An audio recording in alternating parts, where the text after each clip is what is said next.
예배에 오신 여러분들을 주님의 이름으로 환영합니다. 시간 다 함께 자리에 일어나셔서 오순절 후 23번째 주일 예배를 하나님께 드리시겠습니다. 수고하고 무거운 짐진 자들아 다 내게로 오라. 내가 너희를 쉬게 하리라. 나는 마음이 온유하고 겸손하니 나의 멍에를 메고 내게 배우라. 그리하면 너희 마음이 쉼을 얻으리니 이는 내 멍에는 쉽고 내 짐은 가벼움이라 하시니라.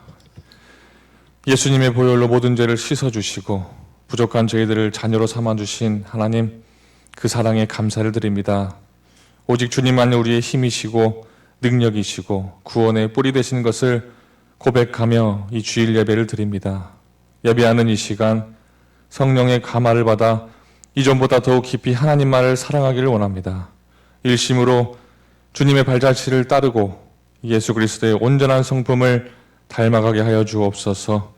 이 시간 마음과 뜻과 정성을 다하여 드리는 우리의 예배를 받으시고 충만한 은혜를 내려 주옵소서. 예수님의 이름으로 기도하옵나이다. 아멘.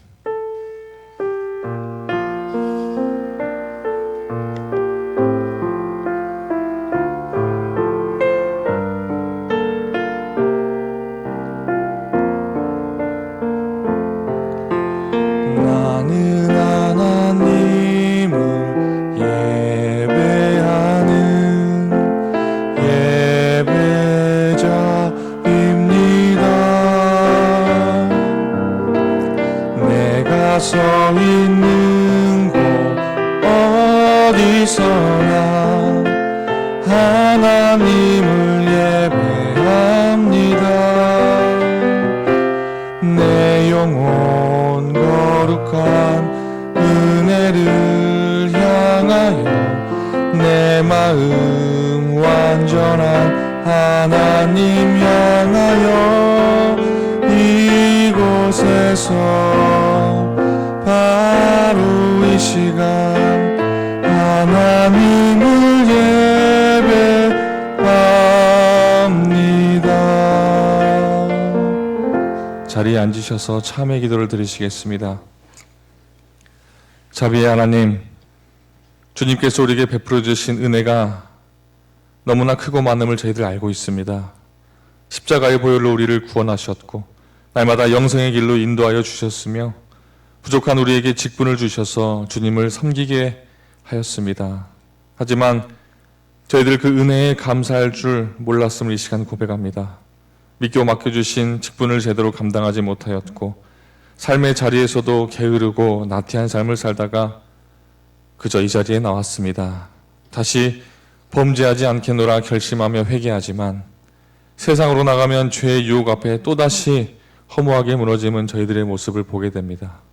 저희들의 입에는 거짓말이 떠나지 않았고 우리의 행위에는 화를 내며 방탕하는 일이 끊이지 않고 있습니다. 오 주님, 우리의 연약함을 불쌍히 여기시고 고백하던 모든 죄를 용서하여 주옵소서. 나의 힘과 능력으로는 죄의 권세를 이길 수 없사오니 성령의 능력으로 이기게 하여 주옵소서. 지난날 우리의 모습을 돌이켜보며 잠시 기도하겠습니다.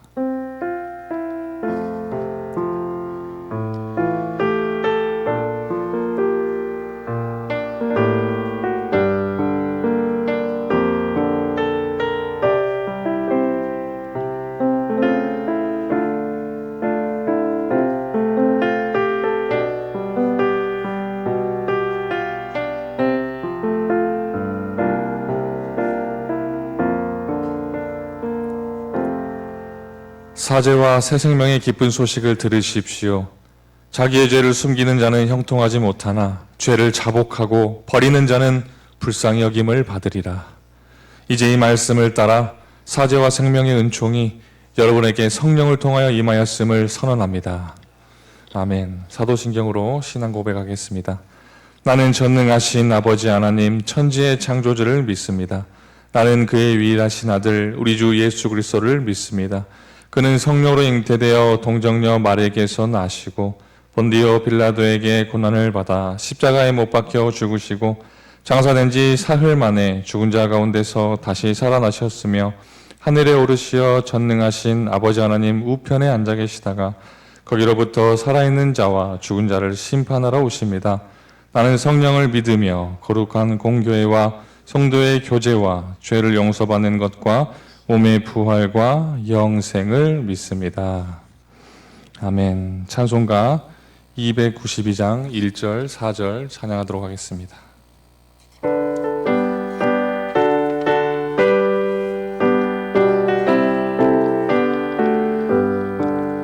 주 없이 살 수 없네 죄인의 구주여 그 귀한 법의 피로 날 구속하소서 내 주의 사랑으로 흘리신 보혈이 내 소망 나의 위로 내 영광 됩니다.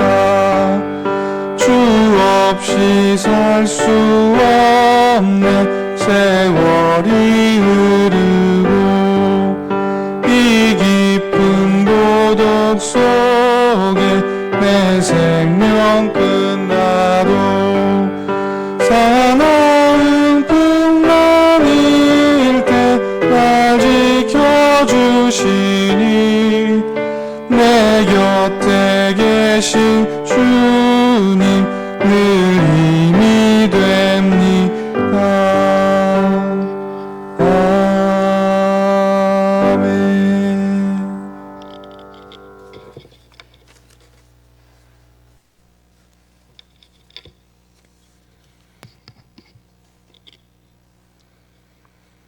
천지 만물을 말씀으로 창조하시고 운행하시는 거룩하신 하나님 아버지, 올 한 해 동안 유달리 많았던 태풍과 폭우, 그리고 우리 인류가 처음 겪고 있는 재난인 코로나19의 엄청난 희생 속에서도 우리를 지켜주시고 보호하여 주셔서 기쁨과 함께 추수하게 하시고 풍성한 결실에 늘 주신 하나님께 감사와 영광을 드립니다. 이스라엘 백성이 추수한 첫 수확의 열매를 하나님 앞에 감격하여 드렸듯이 우리가 드리는 예배가 하나님의 은혜와 사랑에 감격하여 드려지는 예배가 되도록 인도하여 주시옵소서. 하나님 아버지, 우리 교회 설립 40주년이 되는 오늘날까지 수없이 많은 어려움과 고난 속에서도 우리 충강교회를 사랑하사 지키시고 꾸준히 성장 부흥케 하신 하나님께 감사를 드립니다. 온 성도가 마음과 정성을 다하여 예배드리는 교회 되게 하시고 세상을 향하여 복음을 전파하는 교회, 하나님의 능력이 나타나는 교회 되게 하시고 기도하는 가운데 있는 새로운 성전 건축을 차질 없이 진행되도록 인도하여 주시옵소서. 이러한 모든 일들을 감당할 수 있는 능력 있는 일꾼들도 필요한 만큼 세워주시옵소서. 우리 성도들의 삶이 주님 중심, 가정 중심, 교회 중심, 성령의 은혜 중심이 되는 교회되게 인도하여 주시옵소서. 주님, 12월 3일 2020학년도 수능시험이 치러집니다. 그동안 열심히 공부했던 결과에 따라 좋은 성적이 나오게 하시고 원하는 대학과 학과에 재나갈 수 있도록 인도하여 주시옵소서. 우리 수험생들에게 건강과 희망을 주시고 지혜와 능력을 주시어서 가정생활과 학교생활 그리고 주님을 섬기는 일에 조금이라도 흐트러지는 일이 없도록 우리 학생들을 지켜주시고 보호하여 주시옵소서. 주님, 오늘도 주님 전에 나와 간절히 기도하는 우리 성도들 있습니다. 건강의 문제로, 자녀들의 문제로, 가정경제의 어려움 등등의 수많은 기도 제목으로 주님 앞에 나와 기도하는 그들의 기도에 응답하여 주시옵소서.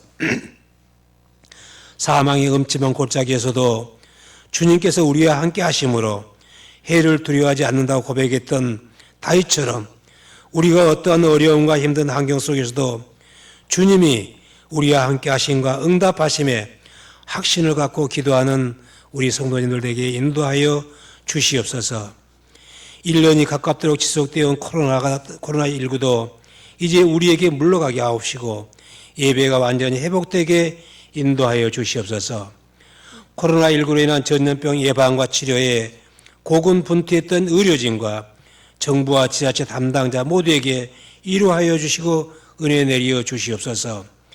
존경하고 사랑하는 우리 목사님을 늘 강건하게 지켜주시고 하나님 나라 확장과 교회 발전을 위해 계획하신 모든 계획들이 다 이루어지게 하시옵소서.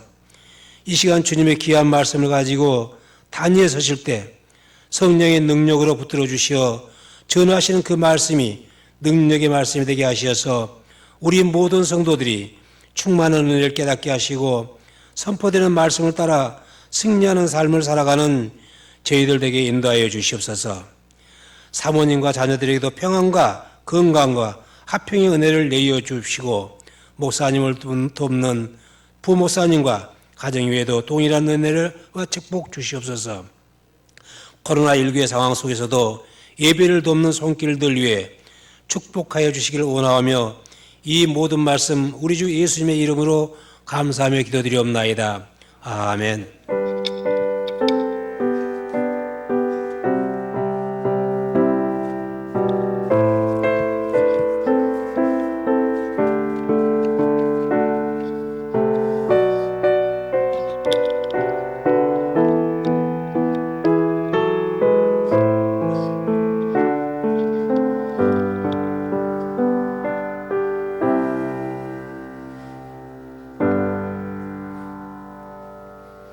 하나님께서 우리에게 주신 구약의 말씀 에레미야 31장 31절로 33절까지 말씀입니다. 여호와의 말씀이니라. 보라, 날이 이르리니 내가 이스라엘 집과 유다 집에 새 언약을 맺으리라. 이 언약은 내가 그들의 조상의 손을 잡고 애굽 땅에서 인도하여 내던 날에 맺은 것과 같지 아니할 것은 내가 그들의 남편이 되었어도 그들이 내 언약을 깨뜨렸음이라. 여호와의 말씀이니라. 그러나 그날 후에 내가 이스라엘 집과 맺을 언약은 이러하니 곧 내가 나의 법을 그들의 속에 두며 그들의 마음에 기록하여 나는 그들의 하나님이 되고 그들은 내 백성이 될 것이라. 여호와의 말씀이니라. 아멘.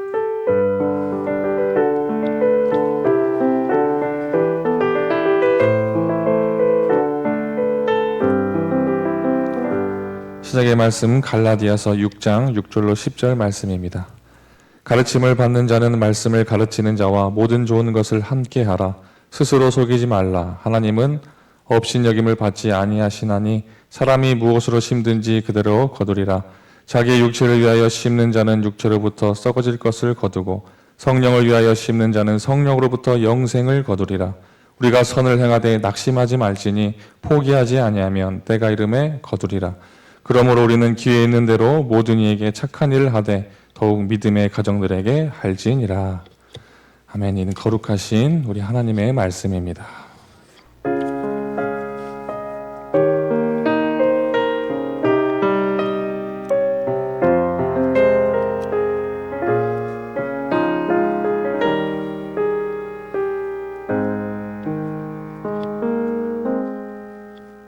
제가 먼저 교회 소식 간단하게 소개를 할 사항이 있어서 이렇게 말씀드리겠습니다. 그 뒤에 보시면 본당 뒤에 저희 지난주에 주보에 나와주셨던 감사의 제목, 감사 트리 만들기를 위해서 종이를 주보에 넣어 드렸습니다. 그런데 혹시 오늘 목 가져오신 분들이나 아니면 손목이 너무 아프시고 또 눈이 좀 침침하셔서 5개가 너무나 감사의 제목이 부담 혹시 되시면 저희가 단풍 모양으로 한 가지만이라도 쓸 수 있게끔 뒤에 빛을 했습니다. 그 종이에다가 꼭 감사의 제목 하나라도 쓰셔서 저희 전교인이 함께 참여해서 감사 트리를 만들면 참 하나님께서 기뻐하시겠다라는 생각이 들었습니다. 저도 오늘 교회에 오는데 신호가 이렇게 한 번도 안 걸리고 녹색이 계속 떠서 얼마나 감사했던지 모릅니다. 그리고 또 태중에 또 태를 여셔서 제가 또 다음 달 12월 11일 정도 그때 이제 또 귀한 생명을 허락해 주셔서 하나님께서 맡겨주신 생명 너무나 감사하고 지금 마음속으로 잘 준비하고 기도하고 있습니다. 어찌나 또 감사한지 모르겠습니다. 제가 할아버지한테 하나 배운 게 있는데 그게 감사했습니다. 만남이 항상 감사하다고 하시고 또 사랑방사탕 주시면서 감사하다고. 어렸을 때는 왜 주시는데 감사하지 받는 데가 감사한 게 아닌가 생각을 했는데 지나고 보니까 작은 물질로 그 사랑방사탕을 사랑으로 이렇게 전할 수 있던 그 할아버지의 마음이 느껴져서 참 감사할 제목이 많구나. 저도 아직 부족하지만 그래서 감사의 제목을 찾으려고 많이 노력하고 있습니다. 우리 성도 여러분께서도 함께 동참해 주시면 감사하겠습니다.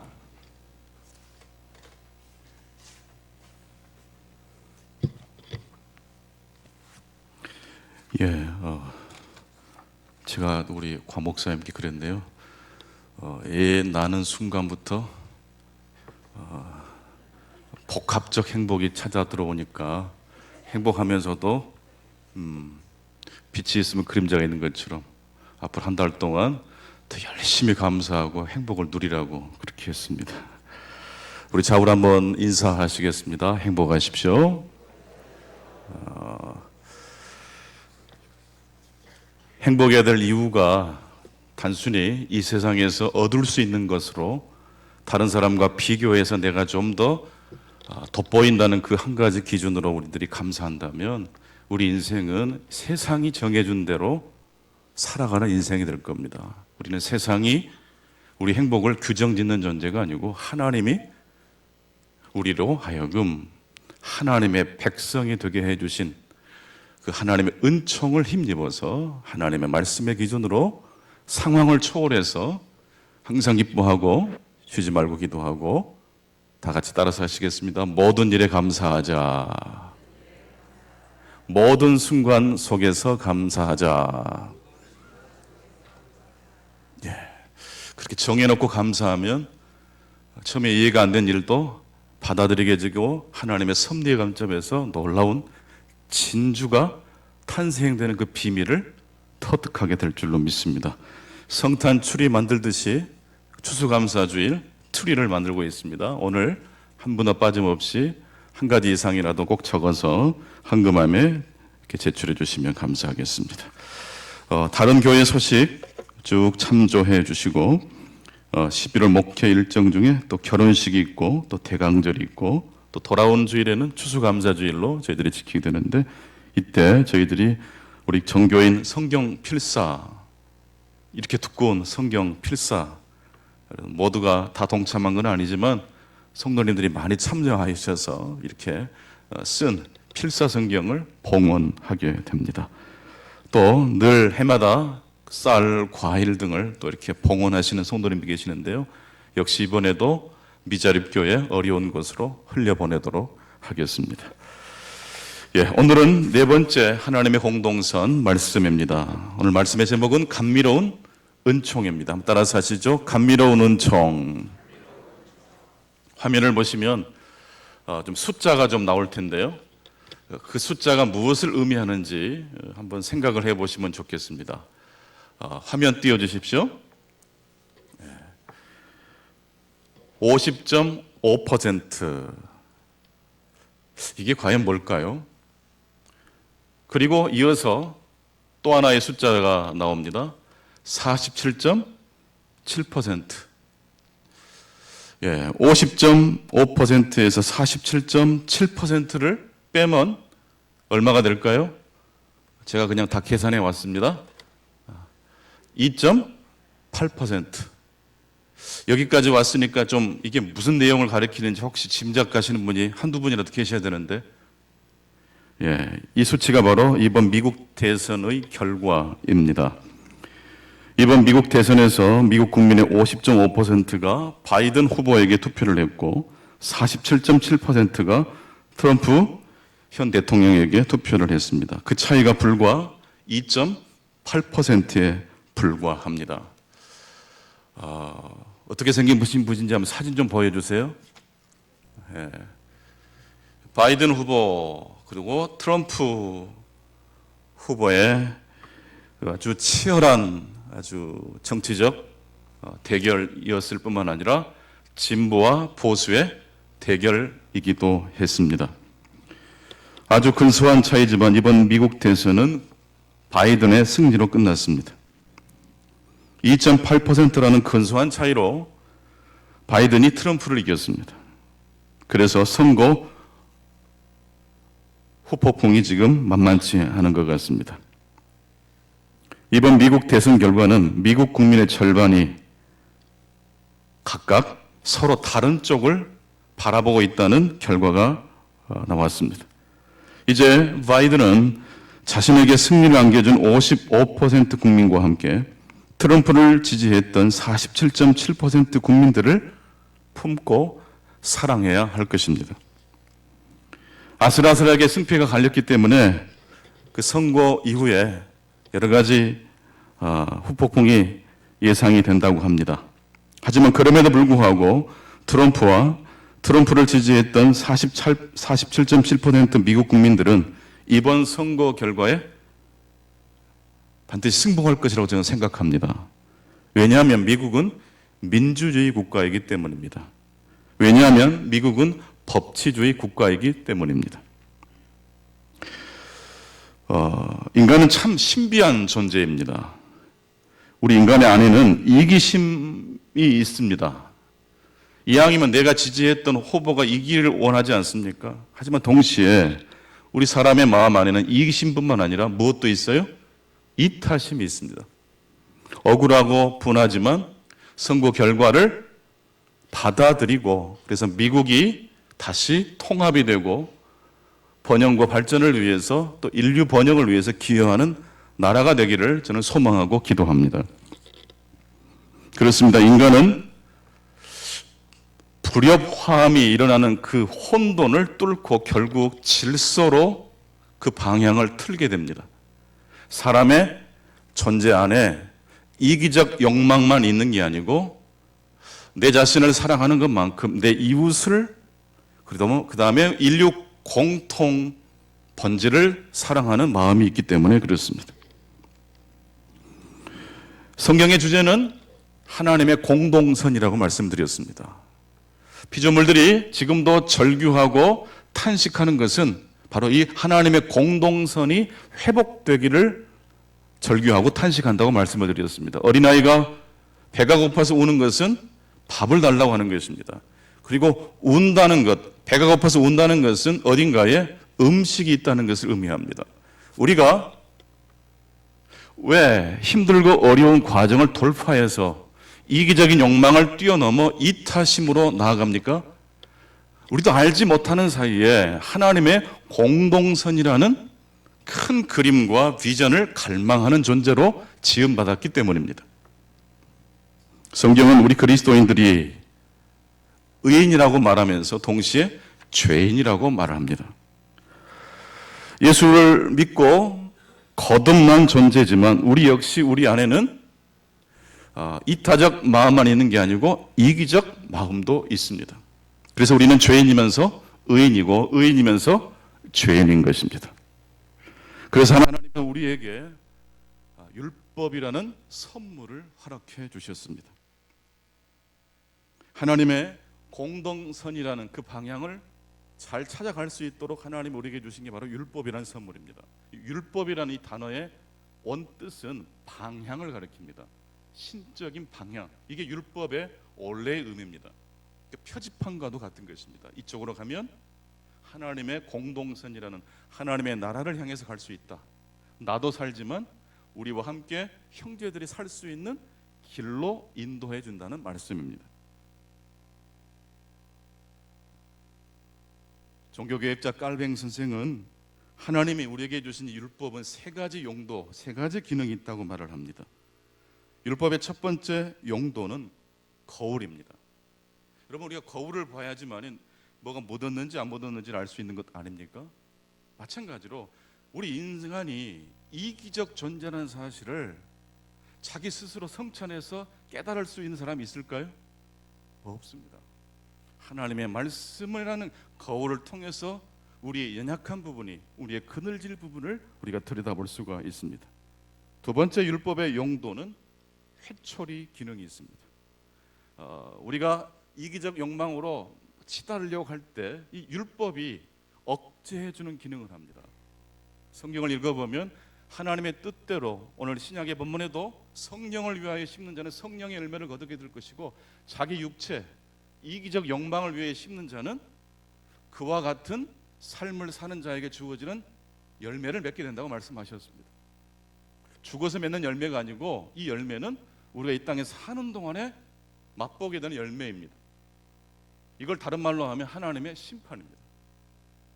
이게 바로 율법의 두 번째 기능인 우리가 잘못된 길로 가지 않도록 하나님이 회초리와 같은 역할을 해주시도록 우리에게 주신 두 번째 율법의 기능이라고 말씀드릴 수 있습니다.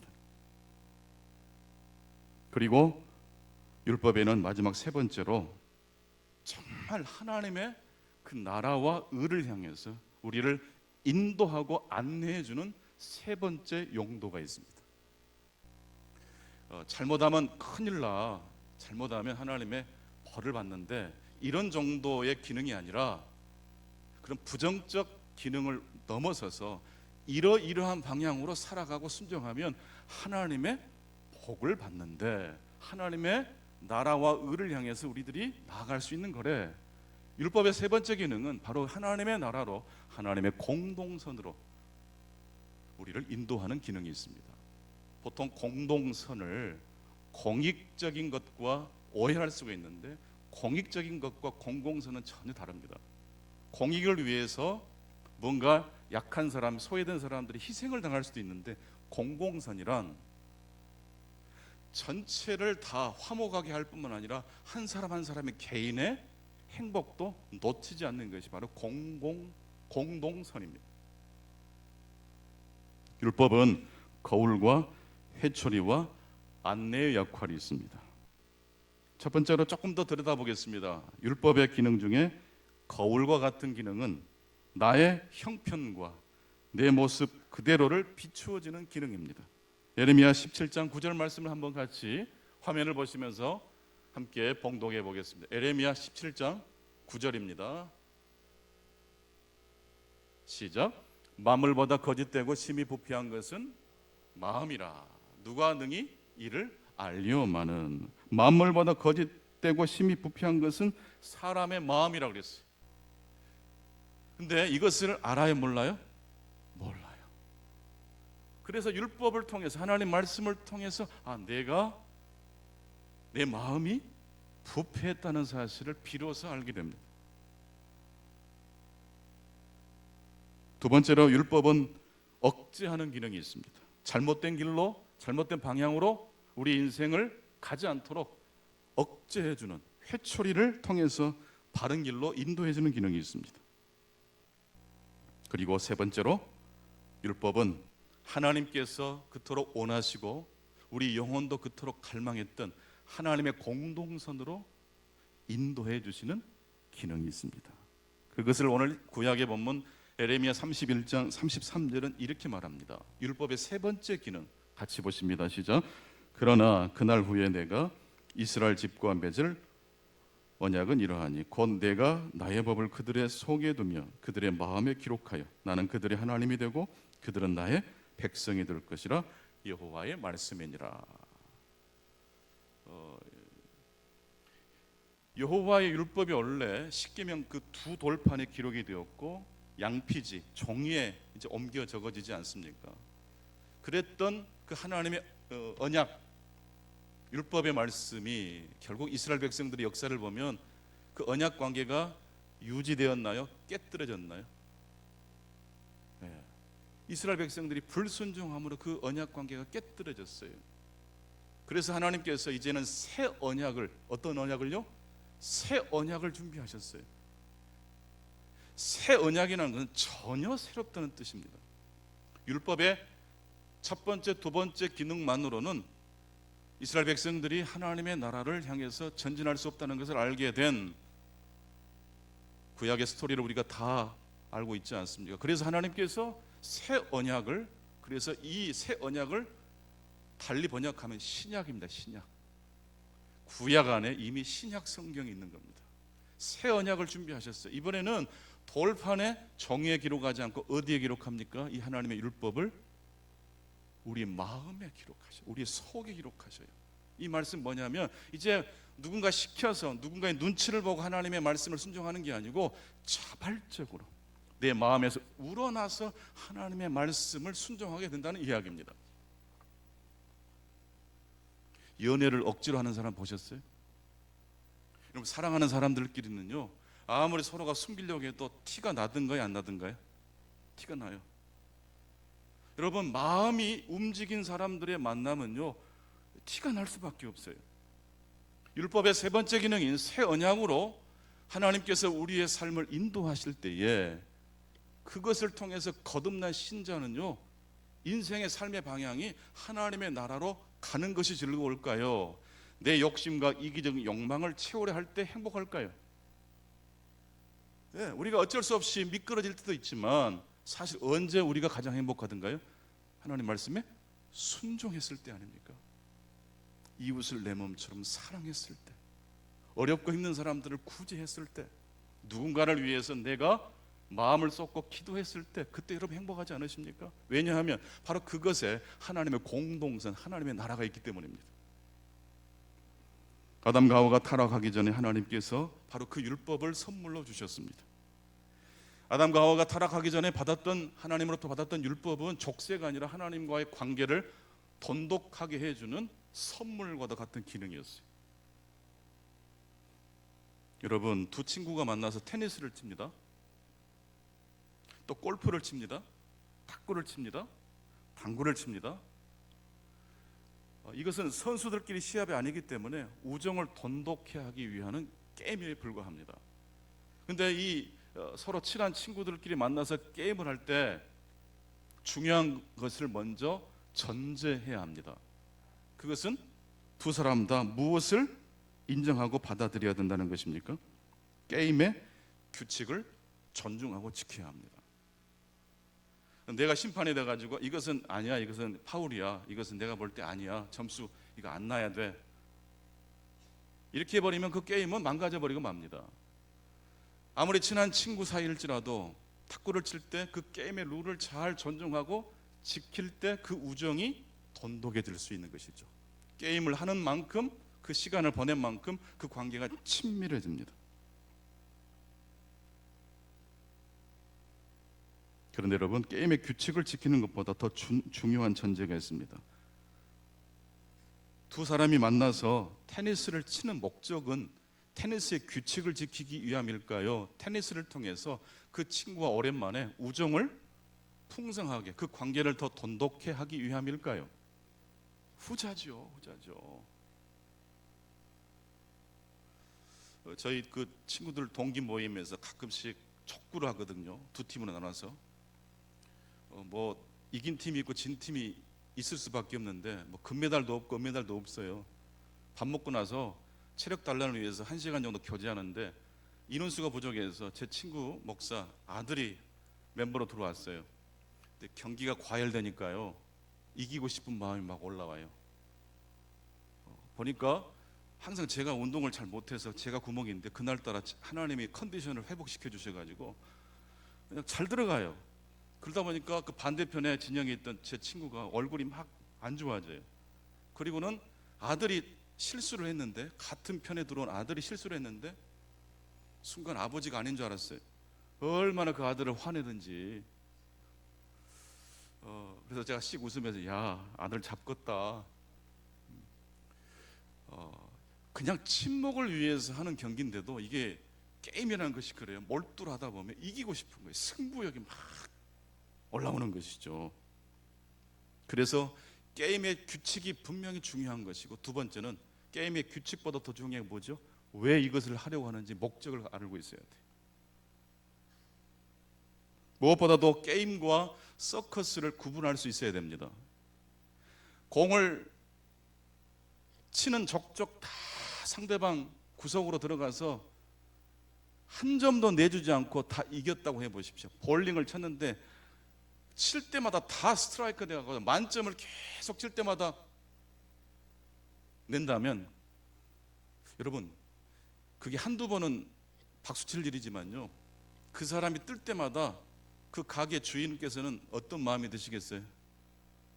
아이고, 오늘 저 사람 때문에 또 팔이 날리겠네. 한 번도 실수를 하고 계속 스트라이크를 쳐보세요. 그것은 게임이 아니라 뭐가 되죠? 서커스가 되고 맙니다.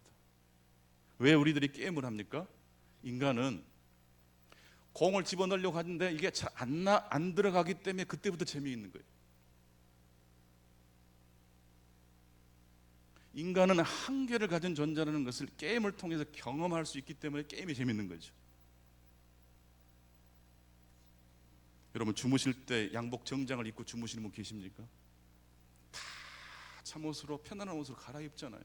이게 게임의 규칙이에요. 하나님께서 밤에는 자라, 아무리 무거운 짐 있고 고난 있고 역경이 있어도 자려는 시간에는 다 내려놓고 자거라. 너가 잘 동안은 내가 너를 위해서 기도하고 하나님의 섭리의 관점에서 방향을 조금씩 내가 틀어줄 것이다. 염려하지 말고 나는 자지 않을 테니까 너는 푹 자라. 이게 하나님의 말씀의 원리 아닙니까?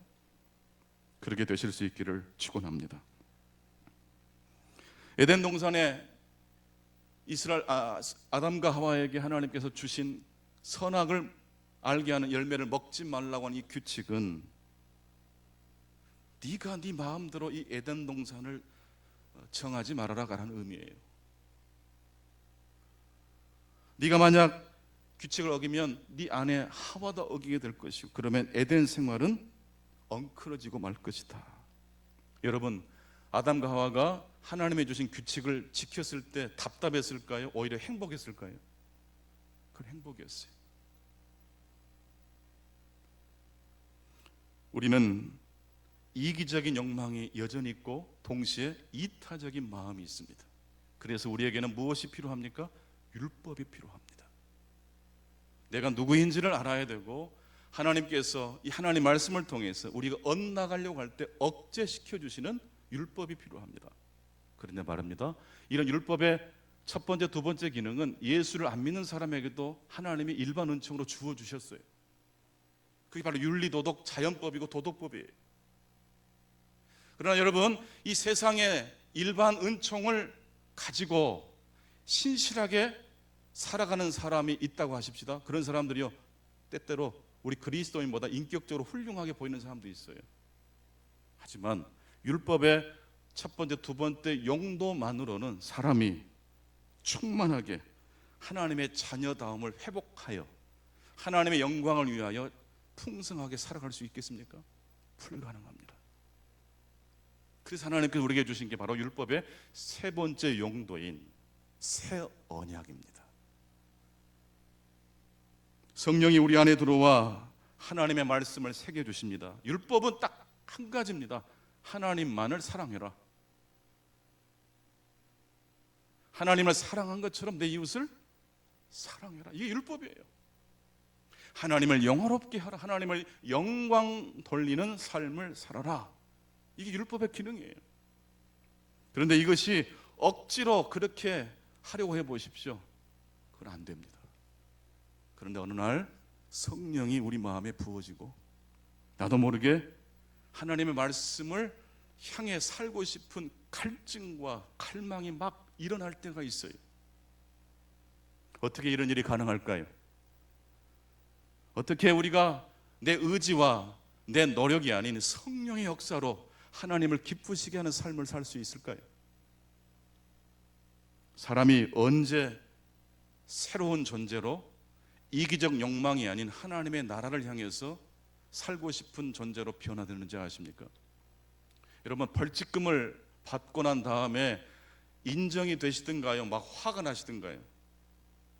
왜 나만 잡아? 그러지 않아요. 내가 누구인지를 성경을 통해서 내가 이렇게 더럽고 추악한 존재라는 사실을 알게 됐지만 그 알게 된 깨달음이 우리를 변화시킵니까? 감추고 싶고 누군가 알까봐 두려운 생각이 더 엄습하지 않습니까? 율법의 첫 번째, 두 번째 기능만으로는 새로운 존재가 될 수 없습니다. 그래서 성경을 보면 어떤 사람이 변화되는지를 우리가 추적해 봐야 합니다. 돌아온 탕자가 집으로 돌아왔을 때 아버지가 너 왜 그렇게 아버지 말 안 듣고 밖에 나가고 허랑방탕했냐라고 율법의 제1기능과 2기능으로 책임을 물으셨던가요? 아니면 그 더러운 옷을 벗기고 새로운 옷으로 갈아입혀 주셨던가요? 거룩한 교환의 순간이에요. 아무것도 묻지 않아요. 그 더럽고 누더기로 찌든 그 옷을 벗기시고 새로운 옷으로 입혀주셨어요. 그리고 준비해 놓은 가락지를 그 손에 끼워주시고, 이미 송아지 고기들을 미리 다 준비해 놓으셨는지 잔치를 벌여서 이웃을 초청해서 그 아들을 환대해 주었습니다. 그럴 때 이 아들의 마음속에서 무슨 이야기가 터져 나왔겠어요? 한번 따라서 해봅시다. 이게 뭐지? 다시 한번 해봅시다. 이게 뭐지? 이게 뭐지? 이게 뭐지? 여러분, 이스라엘 백성들이 광야에서 매일매일 하나님께 음식을 공급받았지 않습니까? 그때 먹었던 음식이 바로 만나입니다. 이 만나의 뜻이 바로 이게 뭐지예요. 내가 뿌리지도 않았는데 이게 뭐지? 여러분, 뿌린 대로 거두는 법칙만 있는 게 아니고 안 뿌렸는데 받게 되는 법칙이 있는 줄로 믿습니다. 이게 은혜의 법칙이에요. 이게 말도 안 되는 하나님의 은혜가 사람을 변화시킵니다.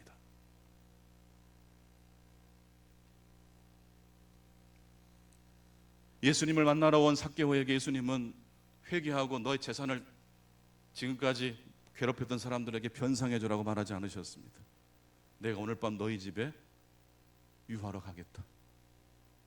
거룩한 교환이에요. 그것 때문에 예수님이 얼마나 많은 사람들로부터 비판을 받고 비난을 들으셨는지 몰라요. 그 비난을 감수하고 한 영혼을 살려내신 거예요. 이게 바로 십자가입니다. 예수님의 십자가는 다른 말로 하면 감미로운 하나님의 은총입니다. 하나님의 놀라운 교환이 일어나는 자리가 바로 예수님의 십자가입니다. 우리가 걸친 죄로 말미암아 더러워진 누더기 옷을 우리 예수님이 가져가시고 예수님께서 그 빛나는 예복을 우리에게 건네주시는 놀라운 교환의 사건이 일어나는 자리가 바로 예수 그리스도의 십자가의 사건인 줄로 믿습니다. 그래서 오늘 설교의 제목이 감미로운 은총입니다.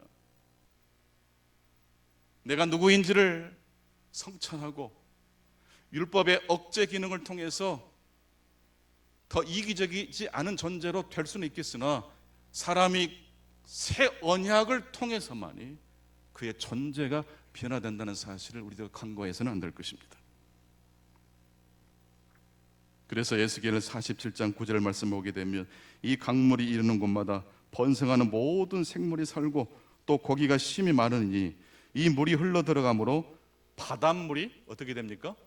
되살아납니다. 바닷물, 사해바다를 가리킵니다. 죽은 바다가 살아난다는 거예요. 죽은 영혼이 이기적인 자기 자신 안에 함몰된 인생들이 성령의 놀라운 은총을 통하여 그의 마음과 속사람이 변화되기 시작한다는 뜻입니다. 이 강이 이르는 각처의 모든 것이 살 것이며, 여러분, 복음은요, 내가 순종했으니 하나님께서 복을 주신다는 것은 복음이 아닌 종교입니다.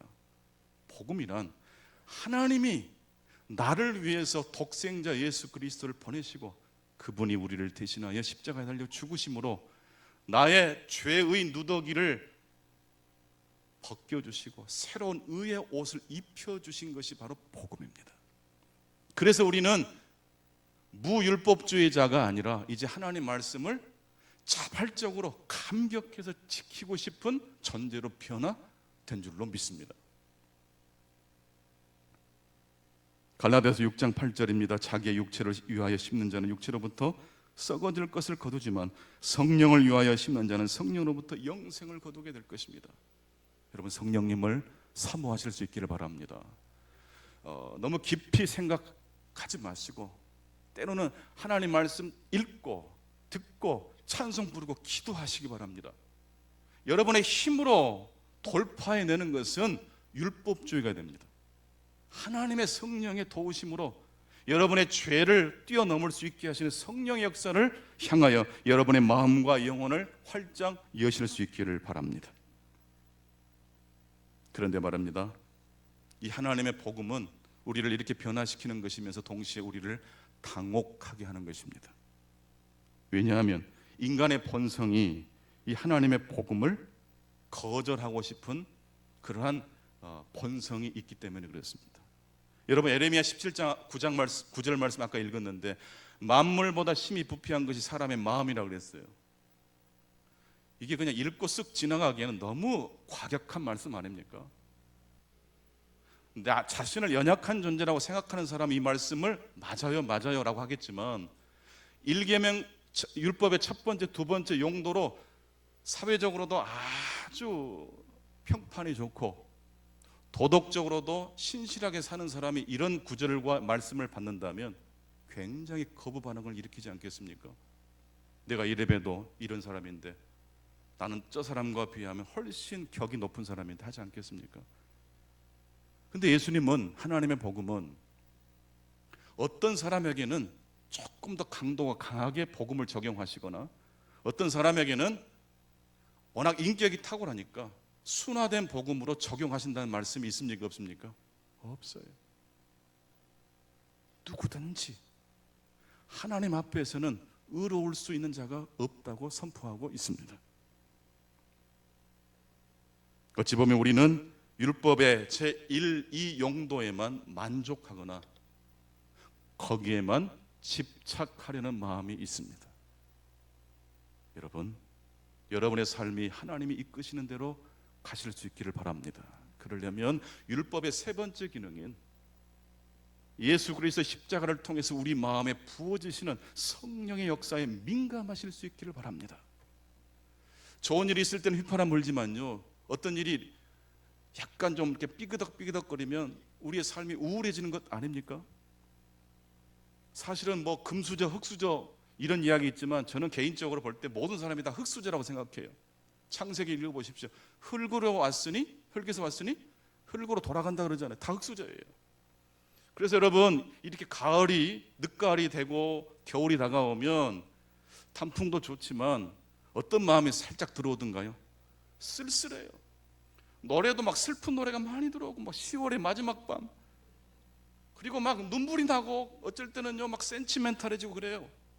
그리고 막 어떤 마음까지 드냐면 이 세상에서 사라져버리고 싶은 마음도 들기도 해요. 흙으로 돌아보고 싶은 생각이 들어요. 그런데요, 하나님은요 우리가 흙으로 돌아가야 될 존재라고 말씀하시며 동시에 영원한 번향을 그리워하고 갈망하도록 창조해 주셨습니다. 하나님의 나라와 의를 갈망하실 때 진짜 금수저가 될 줄로 믿습니다. 우울증이 왔을 때, 낙심이 왔을 때, 절망이 왔을 때, 패배감이 왔을 때 조건 없이 오히려 나의 누더기를 벗겨주시고 의롭고 깨끗한 옷으로 우리의 삶을 다시 바꿔주신 예수 그리스도의 십자가의 보혈을 의지하실 수 있기를 축원합니다. 그럴 때 우리는 다시 밝아질 수 있고 희망을 가질 수 있고 나도 모르게 우울한 생각이 아닌 하나님의 나라와 의를 향하여 일어서게 될 것이고 하나님의 공동선을 향하여 한 걸음 한 걸음 도약하게 되는 멋지고 아름다운 인생으로 다시 출발하게 될 줄로 믿습니다. 기도하겠습니다. 주님 감사합니다. 가을이 왔고 또 추수의 계절이 왔지만 한편으로는 쓸쓸한 계절이기도 하고 또 인생의 가을을 맞이하신 분들, 인생의 겨울을 지내고 계신 분들 역시 한편으로는 믿음을 가지고 소망을 가지고 살아가면서도 왠지 한편으로는 서러운 생각이 밀려올 때가 있습니다. 슬픈 노래를 들을 때 나도 모르게 눈물이 주르르 흐를 때도 있습니다. 흙에서 와서 흙으로 돌아가야 될 존재이면서 동시에 우리는 하나님의 나라를 위하여 쓰임받도록 그 하나님의 나라에 걸맞는 존재로 예수 그리스도께서 우리를 위하여 죽고 부활하심으로 새로운 언약 가운데로 주님과 연합된 존재가 되었다는 사실 역시 저희들이 기억하고 붙들게 해 주옵소서.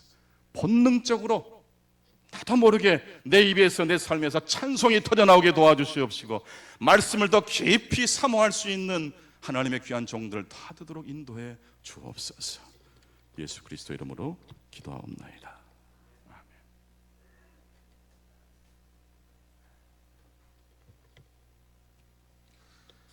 귀한 말씀 감사합니다. 우리 이 시간에는 시편 23편을 묵상하는 시간을 갖도록 하겠습니다. 시편 23편입니다. 여호와는 나의 목자시니 내게 부족함이 없으리로다. 그가 나를 푸른 풀밭에 누이시며 쉴 만한 물가로 인도하시는도다. 내 영혼을 소생시키시고 자기 이름을 위하여 의의 길로 인도하시는도다. 내가 사망의 음침한 골짜기로 다닐지라도 해를 두려워하지 않을 것은 주께서 나와 함께 하심이라. 주의 지팡이와 막대기가 나를 안위하시나이다. 주께서 내 원수의 목전에서 내게 상을 차려주시고 기름을 내 머리에 부으셨으니 내 잔이 넘치나이다. 내 평생의 선하심과 인자하심이 반드시 나를 따르리니 내가 여호와의 집에 영원히 살리로다. 아멘. 우리 다 함께 일어나셔서 봉헌 찬송하도록 하겠습니다.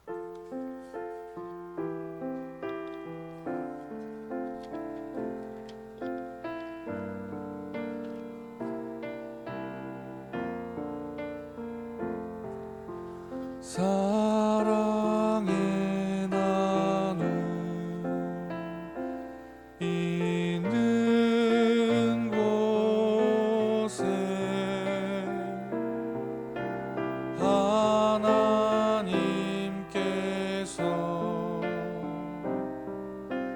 계시도다.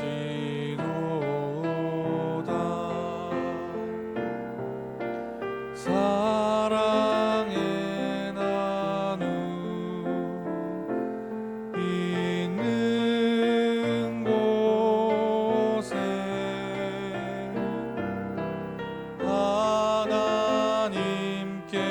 하나님께서 계시도다.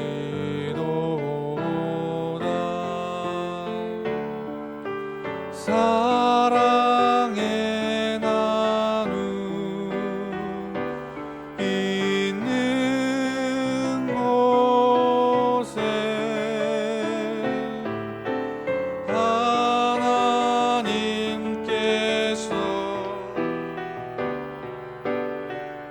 계시도다. 사랑의 나눔 사랑의 나눔 있는 곳에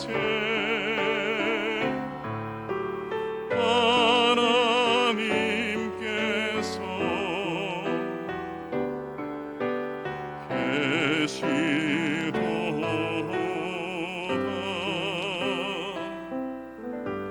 우리 모두 가슴에 두 손을 모으시겠습니다. 하나님, 이 시간 간절한 마음으로 하나님께 간구합니다. 특별히 연약한 중에도 이 예배에 참여한 성도님들이 계십니다. 육체의 질병, 낡아가는 육체 때문에 속상하신 분들이 계십니까? 영원한 저 하늘나라를 사모하는 존재로 우리를 새롭게 빚으실 것을 기대하는 마음이 그의 마음 가운데 덧입혀질 수 있도록 도와주옵소서. 흙으로 돌아갈 존재일 뿐만 아니라 영원한 하나님의 나라를 사모하는 마음으로 우리의 삶이 균형을 되찾을 수 있도록 도와주시옵소서. 이 세상에서 살다 보니 저희들이 경쟁할 수밖에 없고 비교할 수밖에 없고, 그래서 너무 피곤하고 때로 너무 지칠 때가 있습니다. 하나님 아버지, 온전히 우리 존재만으로도 기뻐하시는 하나님 앞에 저희들이 나아갑니다. 특별히 우리가 무너지고 쓰러질 때조차도 우리를 안아주시고 우리의 손목을 잡아주시는 여호와 하나님, 우리 한 사람 한 사람을 붙들어 주시옵소서. 코로나19로 인하여 경제적으로 어려움을 겪는 가정들, 또 일터가 있습니다. 하나님, 저들이 인내하고 있습니다. 견뎌내고 있습니다. 잘 견딜 수 있도록 힘을 북돋아 주시옵소서. 육체로만 저희들이 살지 않도록 영혼을 허락해 주신 하나님, 성령께서 감화 감동하셔서 이 강물이 흐르는 각처의 모든 생물이 살아나게 될 것이되 심지어 죽음받아도 살게 된다고 말씀하신 것처럼 하나님의 성령의 강물이 연약한 자들의 일터와 삶 가운데 임하여 주시옵소서. 삭개오가 회복되었고 가늠하다가 잡힌 여인이 회복되었고, 오 하나님, 38년 된 병든 자가 회복되었던 그 기적이 일어날 수 있도록 도와 주시옵소서. 유치부, 아동부, 학생회, 청년회가 이제 다음 주일부터 다시 시작합니다. 오 하나님께서 한 사람 한 사람을 기억하시고 그들의 이름을 호명해 주시고 붙들어 주시옵소서. 우리 어린 자녀들의 믿음이 연약합니다. 우리 어른들이, 우리 장년들이 그들을 위해서 기도하고 함께 격려해주며 그들에게 관심을 보여주며 하나님 나라 소망을 전달할 수 있도록 도와주시옵소서. 한 주간 우리의 삶이 우리의 몸과 삶을 통해서 나도 모르는 사이에 천국 소망을 드러낼 수 있도록 도와주옵소서. 마음을 다하여 뜻을 다하여 하나님 앞에 예물을 올려드립니다. 우리의 삶을 드립니다. 오 하나님, 우리의 삶의 중심이 오직 하나님 나라의 공동선이 되게 해 주옵소서. 지금은 우리 주 예수 그리스도의 은혜와 하나님 아버지의 놀라우신 사랑하심과 성령님의 교통하심이 오늘 또 복된 주일 아버지 하나님의 말씀 앞에 마음을 활짝 열고 성령에 의하여 새롭게 빚어주시는 하나님의 은혜를 향하여 마음을 활짝 여시며 주여 빚어주시옵소서. 주여 한 걸음 한 걸음을 인도해 주시옵소서. 고백하며 나아가시는 충광의 모든 성도님들 가운데 이 나라와 이 민족 가운데 영원토록 함께 하시기를 간절히 축원하옵나이다. 아멘.